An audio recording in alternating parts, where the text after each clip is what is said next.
5, 4, 3, 2, 1.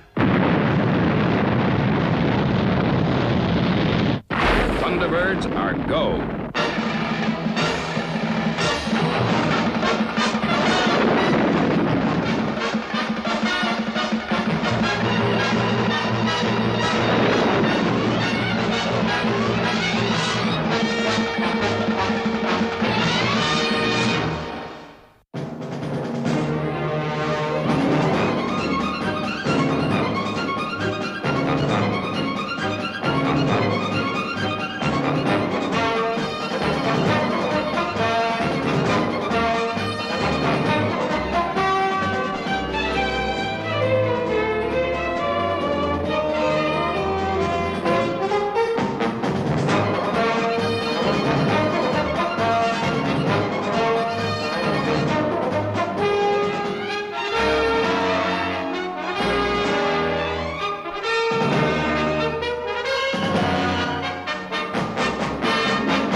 Attention.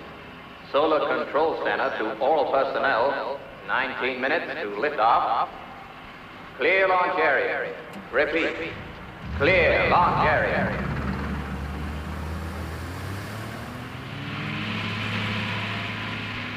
Well, viewers, excitement is mounting in Blockhouse 42 here at Cape Kennedy as the most daring rocket launching of all time counts down.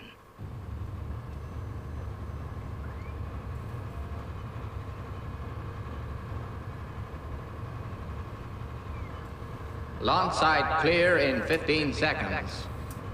Start thrust checks at liftoff minus 15 minutes.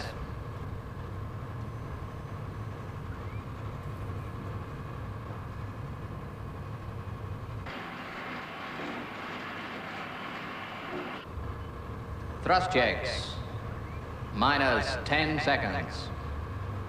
Sounding amber alert. Thrust checks minus 5, 4, 3, 2, 1. Ignition. Ignition go.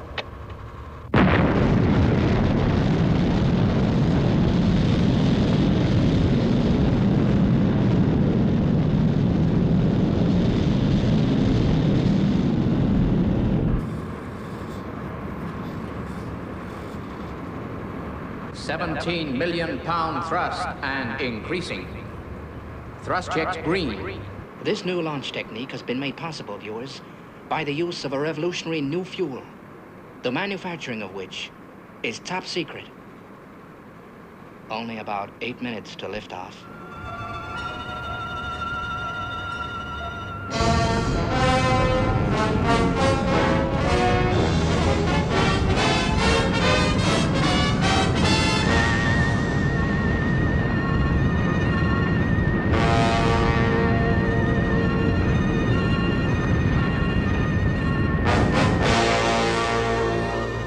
£20 million thrust and steady. Gantry retraction green.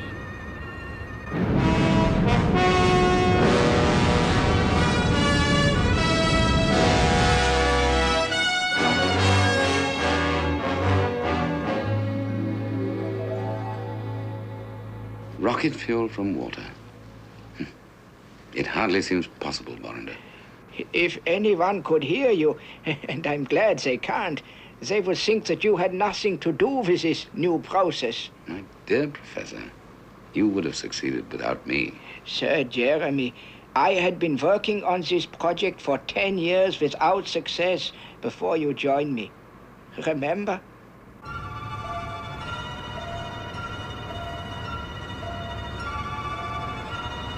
One minute, 10 seconds to liftoff.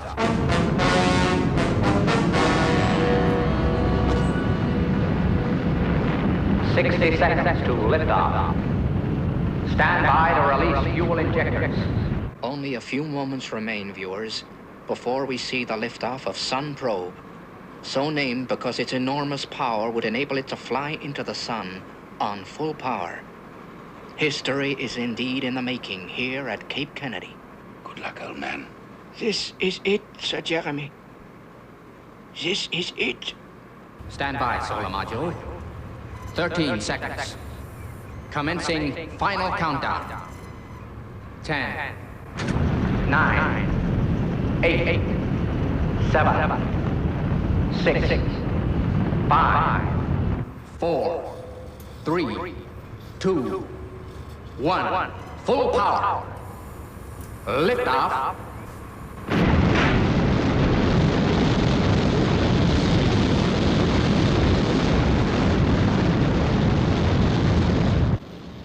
Liftoff. A-OK. She looks good? She looks good, all right.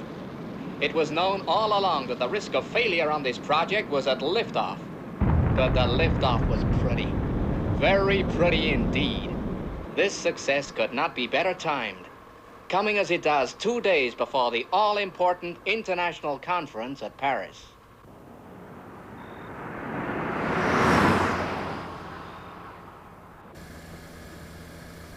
Paris is now 20 kilometers away, milady. Where do you desire to go when we get there? The Café Athlon, Parker. I'm meeting Sir Jeremy Hodge there at midnight. He seems to be in some kind of trouble. Sir Jeremy Hodge? Isn't he the scientific gentleman who helped to form our organization? Yes, Parker. He helped Brains to get certain components of the Thunderbird machines manufactured secretly in Europe. So he's one of us then, milady? Yes, Parker. He's one of us.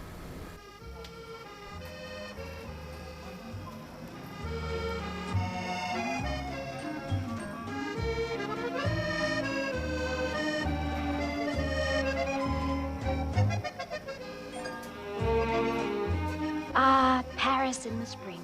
What could be more romantic? But I must say, dear lady, it's dashed decent of you to come all this way to see an old friend. I always obey the call of friendship, Sir Jeremy. Well, let's drink to that. Now, what would you like?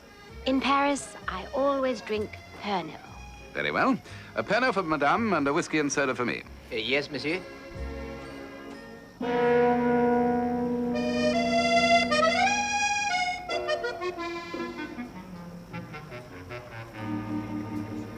But come now, you didn't bring me all this way for nothing.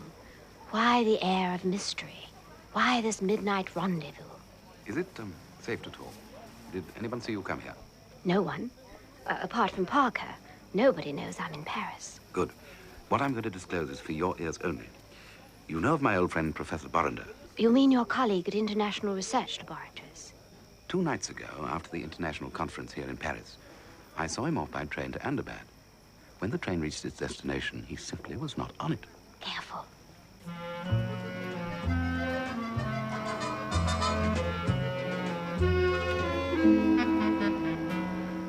Ah, well. Down the hatch.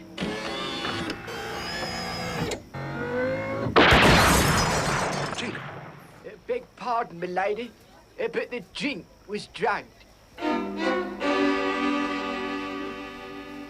Oh, I am so sorry, madame. I had no idea.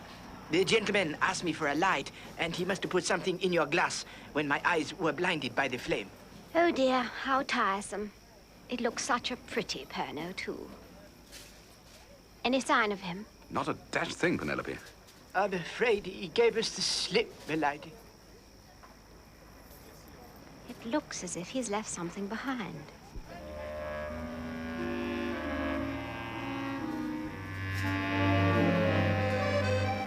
I don't think I recognize the crest. Do you, Sir Jeremy? Afraid not, old girl. But we could pop along to the heraldic archives and look it up. Yes, we can go in the morning. Sir Jeremy, perhaps now you would be so good as to escort me back to my hotel. You'd better tell me what this is all about.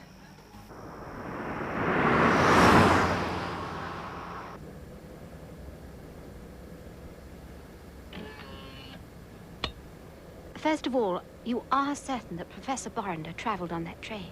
Absolutely. I saw him off at the station myself, but the attendant on the train swears that I'm mistaken and that no one of that name traveled. Can you think of any reason why the professor should disappear like this? One excellent reason. For the past year, he and I have been engaged on experiments with seawater. But Professor Borrender and I have just perfected a method of converting seawater into fuel. But to convert water into fuel is a very delicate process and can be performed only with the facilities that the professor and I have devised. In the wrong hands, this process could contaminate the oceans of the world. And the consequences to mankind could be pretty terrifying. Now I understand your precautions. I don't think you do. Not completely. You'll remember the launch last week of the new Sun probe rocket. Don't tell me that rocket was launched on your new fuel. It was indeed. So apart from the dangers I've mentioned, it's possible that the discovery could upset the balance of power and start a world war. International Rescue owes you a great debt, Sir Jeremy. We are at your service. What would you like us to do? You must help me find the professor, dear lady. Of course, and we've got to work fast. We're up against men who will stop at nothing. I shall require information about Professor Borrender and the recent conference at Paris. Sir Jeremy and I are taking the night train to Ahmedabad tomorrow. Think you'll need any help? Not till we get to Ahmedabad. We just want to make a few investigations on the train. We'll be playing it pretty cool. I bet you will. Okay, Penny. I'll send Virgil with Thunderbird 2 and the equipment I think you might need. He'll meet you at Ahmedabad. Very well then, Jeff. Over and out. Come in. Will you be wanting anything else tonight, milady? Have you made the reservations on the night train to Ahmedabad? Yes, milady. I have secured adjoining Pullman compartments for yourself and Sir Jeremy. Excellent. Good night, then, milady. Oh, Parker. Yes, milady? That was good shooting tonight, Parker. Thank you. Good night, milady.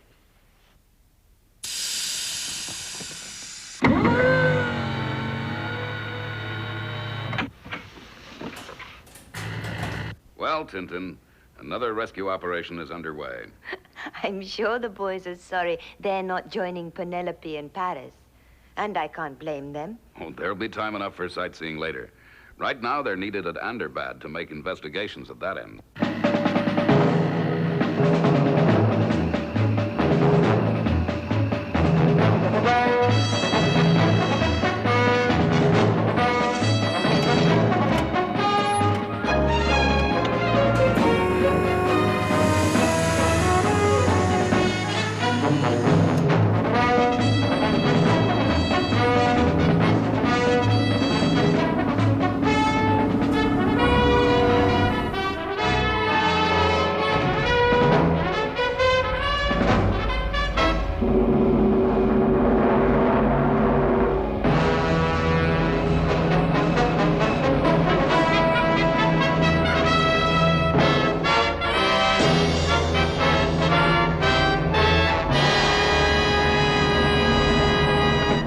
Again. Yep. Good luck then, boys. Keep in touch at all times.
Yes, a most interesting heraldic device.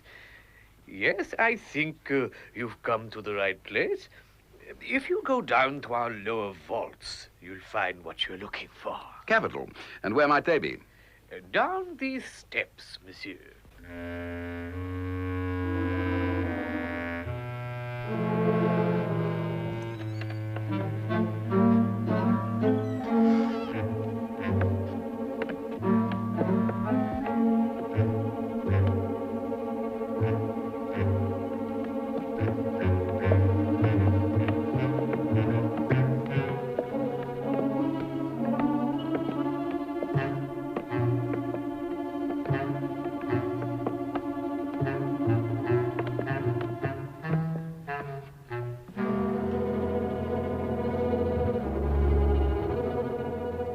Where do we start, then? Let's try over there.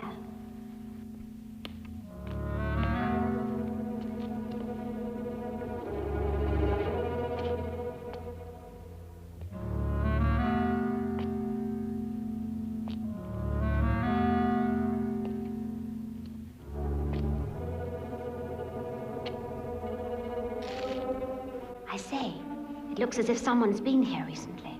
Found something? This one's had the cobwebs wiped off lately. By Jove, Penelope. I wonder if we're onto something.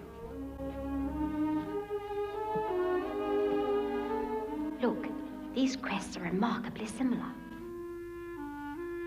Right. Turn the page, and we should find what we're looking for. It looks, Sir Jeremy, as if someone was expecting us. Not very friendly, what? Hush. Listen.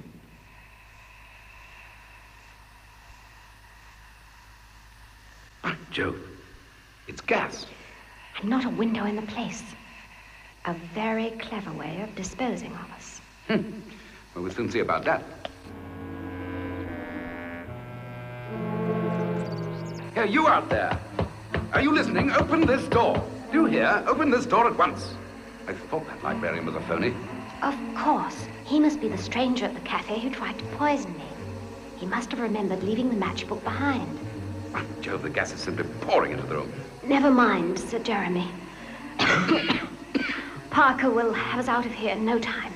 I say, open this door at once. We're British. Come in, Parker.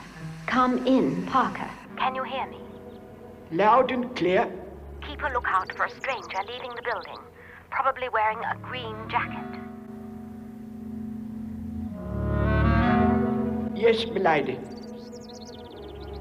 He's just leaving the building. Going in pursuit now. No, Parker. I think you better come and get us out of this dungeon first. It's no use. We're well and truly trapped.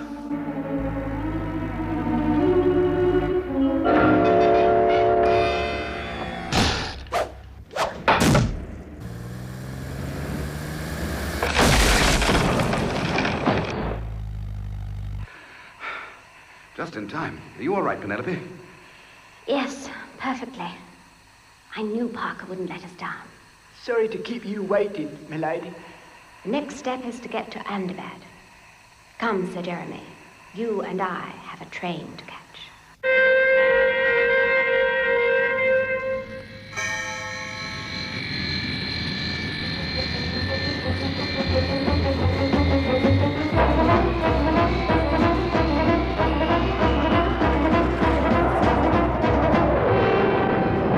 I have told you before, and I am telling you again, monsieur.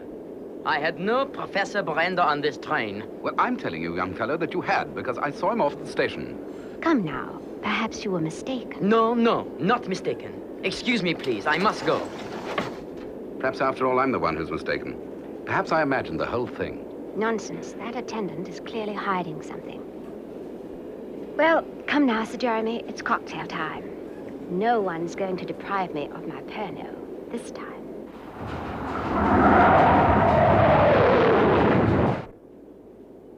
I told him nothing, Dr. Godber. Nothing. How do I know you're telling the truth? You must believe me. Those interfering fools will be sorry they ever set foot on this train. Twice in Paris they outwitted me. But I am setting a trap that not even the lovely Lady Penelope can escape from.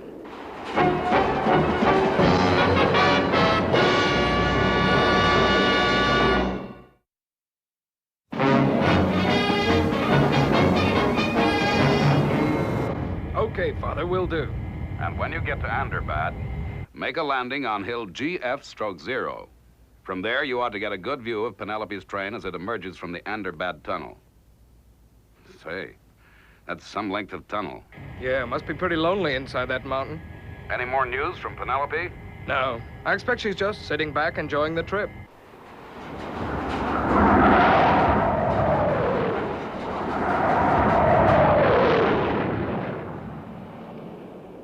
When I get back to my compartment, I'm going to have another word with that attendant.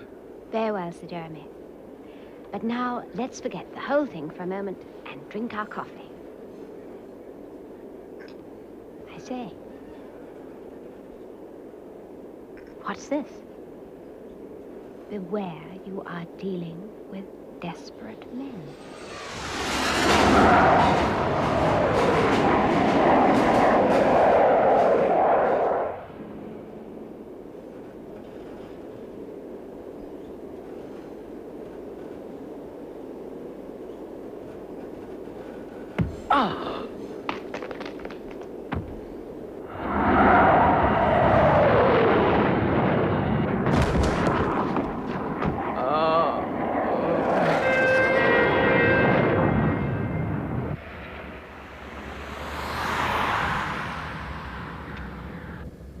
Parker, how are you progressing? Oh, very well, milady. I'm keeping well up the schedule. In fact, I saw your train from the summit of the highway 10 minutes ago. We've interviewed Professor Borender's attendant, but he's too frightened to tell us anything. Anyway, he's disappeared since dinner. Well, I shall be retiring for the night now, Parker. Very good, milady. I trust you have everything you require. Well, I must admit, I miss my usual cup of cocoa. I did anticipate that, milady. So I slipped an hot flask of your favorite brand in the foot of your hat box. Thank you, Parker. Good night, then. Good night, milady.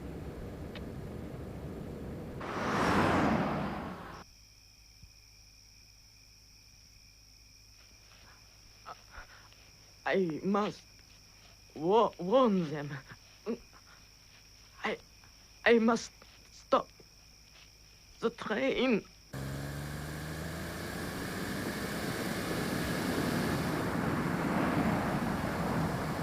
Got to stop the train.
Coming in to make vertical landing, Father. Welcome home, son. Sorry not to have a big reception party to meet you after your leave. We've got a major rescue operation in hand. Okay, Father, I understand. I hope I'll be able to help, too.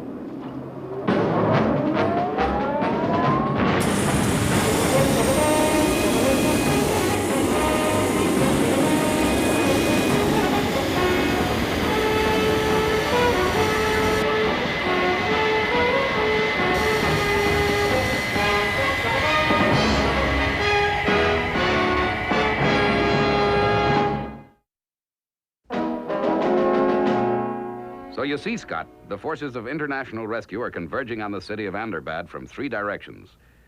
Virgil is going to land on this elevation here, and will rendezvous with Parker, who's coming down the highway Q44 from this direction. Then Penelope's train will come into Anderbad Junction through the Anderbad Tunnel here. When does Virgil reckon he'll get there? Well, I'm expecting him to radio in at any moment to tell me just that. It all looks pretty well organized to me. But I'm sure sorry this had to happen while I was away on vacation. Don't worry, son. Gordon needed a change from underwater rescues anyway. Go ahead, Virgil. How's it going? All according to plan, Father. We should be arriving at Anderbad 1 hour after dawn, taking up position on hill GF0. Parker tells me that Penelope is settled down for the night, and he's now proceeding to Anderbad ahead of the train. He expects to arrive soon after we do, and will later pick up Penelope at the station. Good. Well, I don't think much else can happen before that train gets into Anderbad.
Someone's been listening at my door.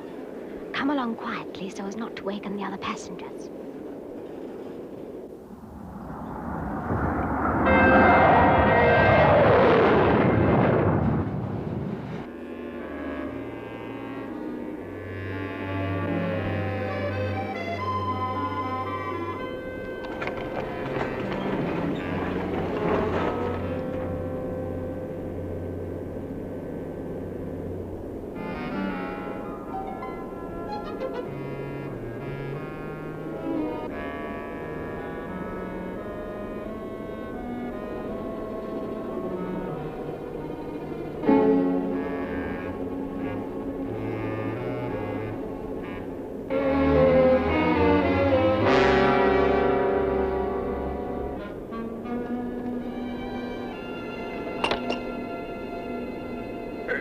Good evening, madame. Can I help you? Well, we are looking for our attendant. We haven't seen him since dinner. I am your new attendant, madame. I shall be taking care of you for the second half of the journey. Then what did you want with my suitcase? I was merely ascertaining which passengers would be getting off at Anderbad. Alfred was very careless. He forgot to leave me a passenger list. Well, madame, monsieur, if there are no more questions, I shall bid you good night. Now, where have I heard that voice before? Wait. I think Parker may be able to tell you. Leave your monitor switched to telecall. Sir Jeremy is going to engage his new attendant in conversation. I want you to tell me if this is the man you saw leading the archives in Paris. Very good, milady. You rang, monsieur? Yes, that's right. I'd like to order my breakfast for the morning. I want orange juice, cereal with plenty of sugar, some eggs and bacon, and some strong coffee and cream. Is that quite clear? Perfectly, monsieur. Well, That's him, milady.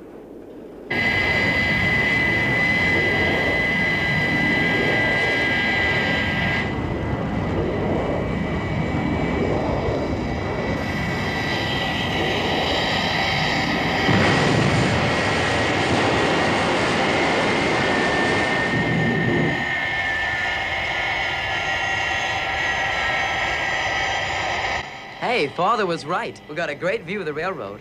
There's the end of the Anderbad Tunnel.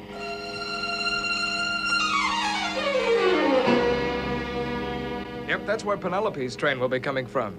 Hey, and look! Here comes Parker.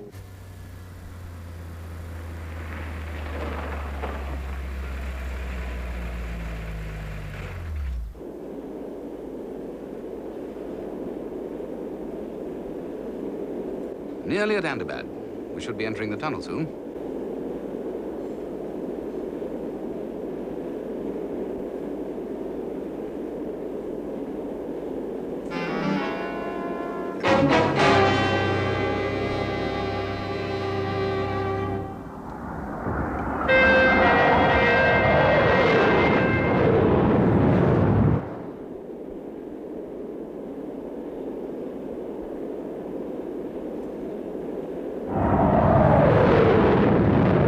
Yep, that's right, Parker. The train shouldn't be long now. You better get down to the station.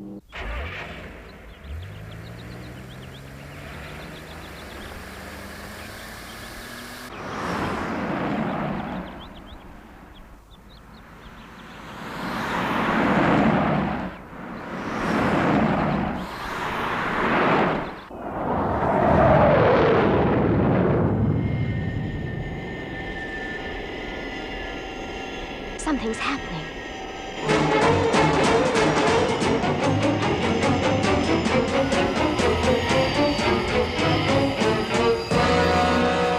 There must have been a power failure. You are right, Lady Penelope. There has indeed been a power failure. Now come with me, please. Quickly. Okay, so when do we get started? Relax, will ya? We can't do anything till Lady Penelope gets here. Parker will bring her as soon as the train gets in. Maybe that's Parker now. Lady Penelope's train is going to be late. What's happened? There's been a power failure in the Thunderbirds tunnel. Yeah, I don't like the sound of that. All right, Parker, you better check exactly where that train is and then report back. Go ahead, Virgil. Father, Lady Penelope's train is at a breakdown in the middle of the Anderbad tunnel. Right, Virgil. Better stand by with the monobrake. Yes, Father. But surely Penelope would have radioed in if there had been any trouble. Tintin, that Anderbad tunnel goes straight under the Alpine belt. No radio waves can penetrate that far.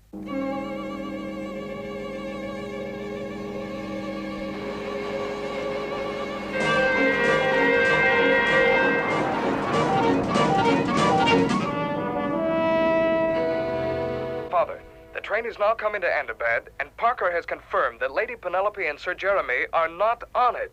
Not on it? Did he find out where the breakdown took place? Yes, 17 miles from Anderbad. Right. You'd better go find them.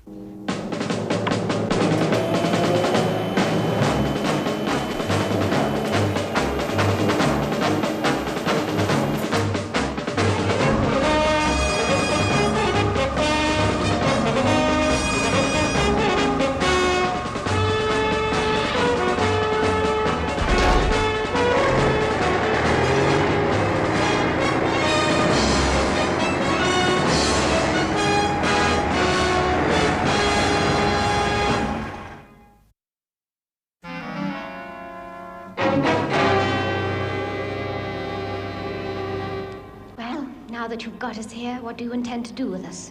First of all, Welcome to my little subterranean headquarters. From here, I can control all the traffic in the Underbad tunnel. My colleague has only to switch off the current, and the transcontinental rocket is thrown out of action.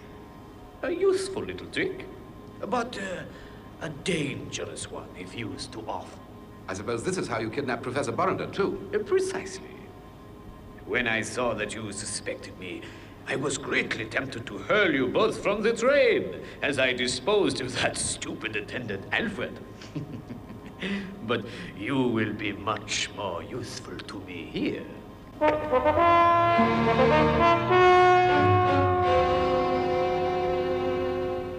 Professor Borrender, thank heaven you're safe.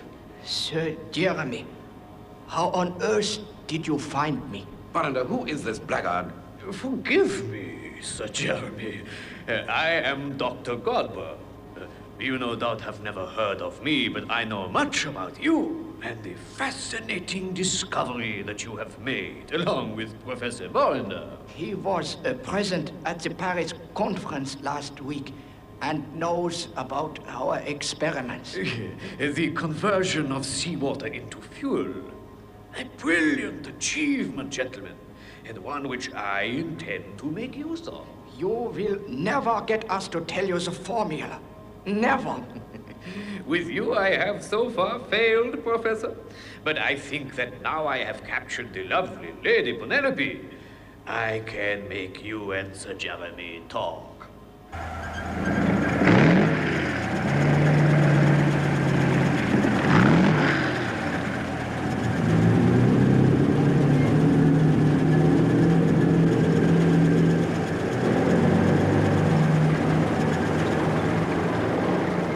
How far do we have to go into this tunnel? 17 miles. So let's step on it.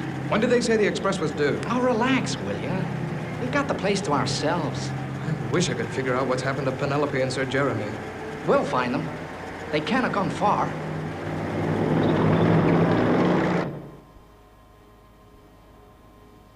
Now, gentlemen, you see that I really mean business.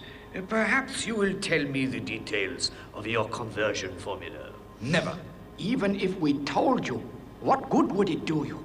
Oh, a great deal of good. It would make me the richest man in the world. All right, Roach, lower the ladder.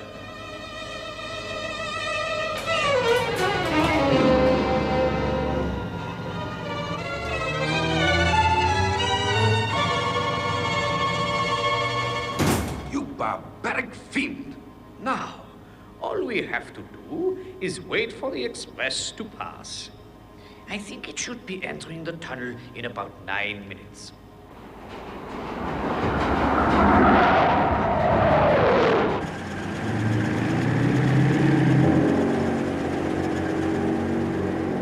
Hey, there's another one. Yeah, there seems to be a lot of these ventilation shafts. Do you think we ought to take a look in these as well? Let's keep going. Listen, Godber. Even if we told you our conversion formula, it would be useless to you without the equipment we've assembled in Paris. I shall worry about that later. Our experiments are still in the early stages. You heard me say this at the conference. One little mistake could pollute the waters of the sea. And subject the whole of mankind to the most appalling consequences. You're asking us to risk too much, Godber. Enough! How long now till the express train enters the tunnel? What do they mean? Pollute the waters of the sea. Answer my question! 6 minutes, Doctor.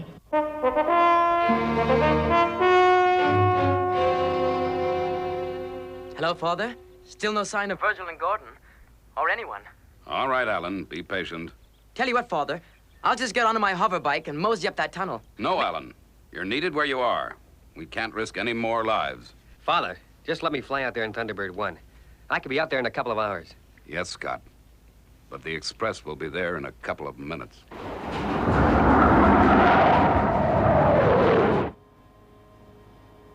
Express train. Approaching tunnel now.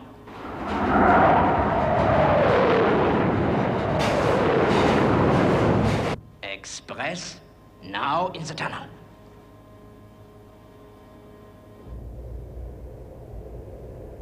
Look Look here, Godber, you must stop this train.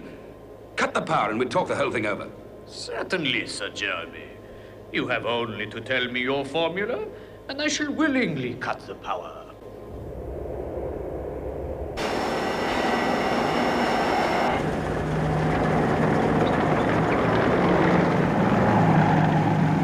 Cut the engine. Can you hear anything? It must be the express. It's funny how the echo brings it nearer. How far have we come? Over 16 miles. They must be around here somewhere. I wonder how far away that is. I wonder how far away that is. Right.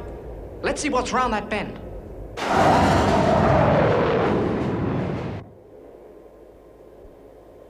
Train. Now 4 minutes away.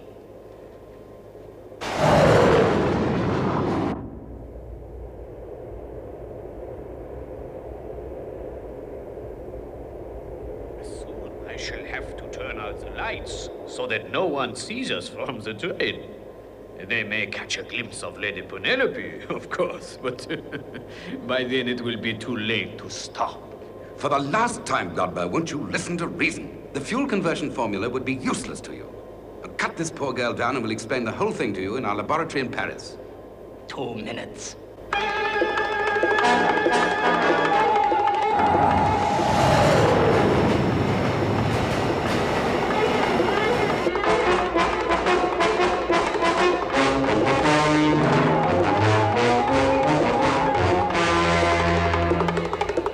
Godber, we implore you, spare this young girl. It's too late. My plan has failed. I shall have to leave Lady Penelope to her fate.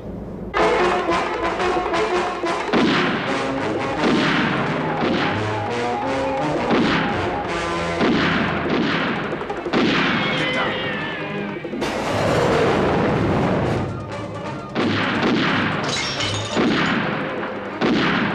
Roach, stop the train. Stop the train.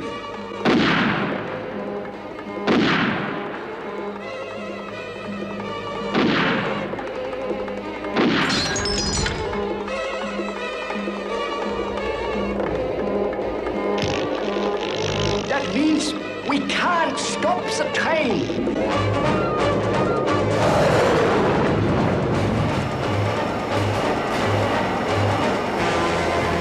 Hollander! Get up, Hollander! Get up and come over here with your back to me. Move!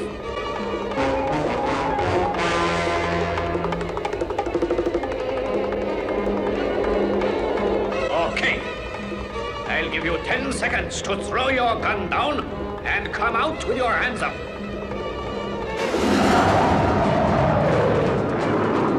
5 seconds. Throw down your gun, or the professor will be pushed in front of the express. 4, 3, 2.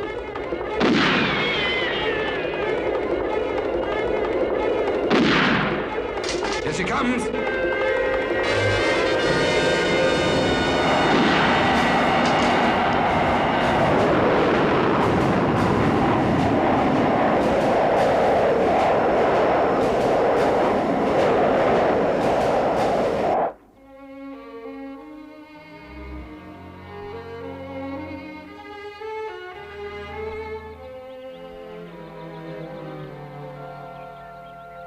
Still nothing, Father.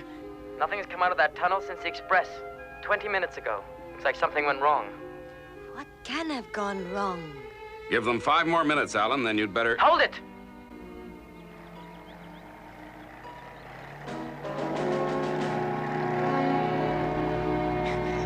Guess I spoke too soon, Father.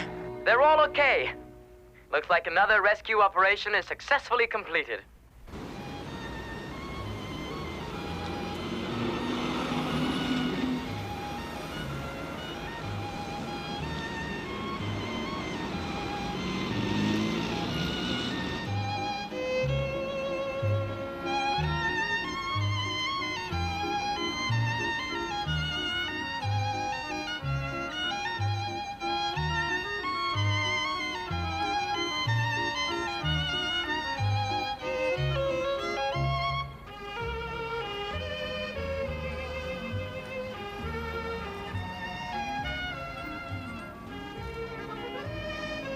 A fine thing.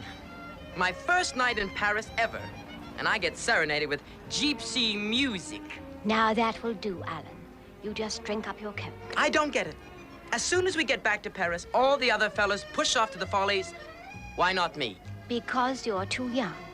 Now, cheer up.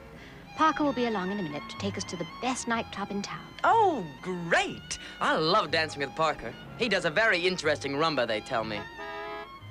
Ah, here is Parker now. Darling, you look wonderful. Hmm? Tintin. How did you get here? Well, your father thought she deserved a vacation. Et voilà. Well, ladies, we'd better get going or we'll miss the floor show. My Penelope, old girl, you haven't touched your piano. Yes. Well, the last time I had a piano at this bar, I was just raising it to my lips. Well, bang. I was off on another adventure. We'll drink up and see what happens this time. By Jove.